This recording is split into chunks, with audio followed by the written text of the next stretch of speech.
আজকে ৭৮তম যে নেতাজি সুভাষচন্দ্র আমাদের দেশের হয়ে প্রাণ দিয়েছিল, সে আজ আমাদের ভিতরে নেই। তার আত্মিক শান্তির কামনার জন্যে 1 মিনিট নীরবতা পালন করব। আমি 1 2 3 স্টার্ট বলবো, 1 মিনিট নীরবতা পালন হবে।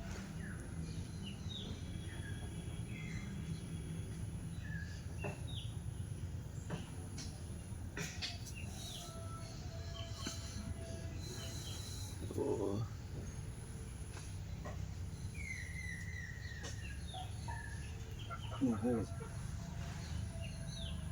আমাদের ভারতবর্ষের 1947 সালে দেশ স্বাধীন হয়েছিল। হাসছে দেখছি, মাতাকে বলবো। অনেক ইংরেজদের সাথে যুদ্ধ করে সৈনিকদের সাথে ক্ষুদিরাম বসু, সে মাত্র 14-15 বছর বয়সে সে ব্রিটিশদের বোম মেরেছিল। বোম মারতে তাকে জল খেতে গেছে, দৌড়ে দৌড়ে ট্রেন ধরে পালাবে বলে পানের জীবন সে পালানোর জন্যে সে দেশের জন্যে লড়েছে। ক্ষুদিরাম বসু, নেতাজি সুভাষচন্দ্র বসু, প্রফুল্লচন্দ্র চাকি, এরা দেশের জন্য লড়ে গেছে। আজকের আমাদের ভিতর তারা নেই।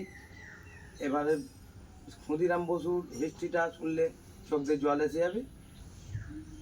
আজকে ক্ষুদিরাম বসু, ব্রিটিশদের ইংরেজরা শাসন করছে ভারতবর্ষ, দেশ স্বাধীন করবে ওরা বলছে, কিন্তু আমাদের ভারতের মাত্র 14-15 বছর বয়স ক্ষুদিরাম বসু, ওনার ভাবছে ব্রিটিশ যাচ্ছে বলে প্রফুল্ল চাকি, ক্ষুদিরাম বসু, নেতাজি সুভাষচন্দ্র বসু এরা বোম মারতে তার পরিবার মারা যায়।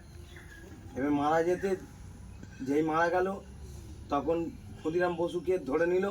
ট্রেন ধরতে গিয়ে জল পিয়াসা পেয়েছে, সে জল খেতে গিয়ে ধরা পড়ে যায়। সে সত্যি কথাই বলেছে যে দেশের জন্য আমার প্রাণ যায় যাবে। হাসতে হাসতে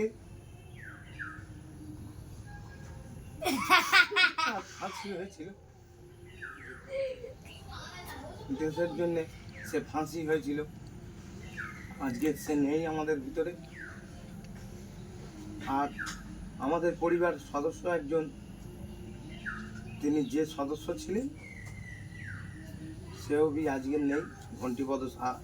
তার আত্মিক শান্তি কামনার জন্য 1 মিনিট নীরবতা পালন করব।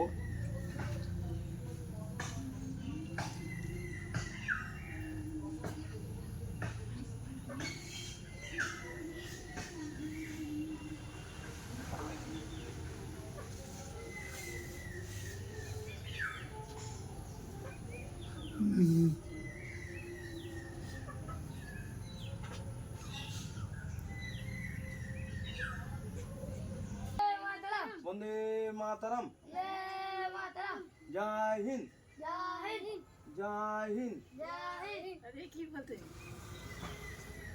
नो फोन चालव तर तुगे की करते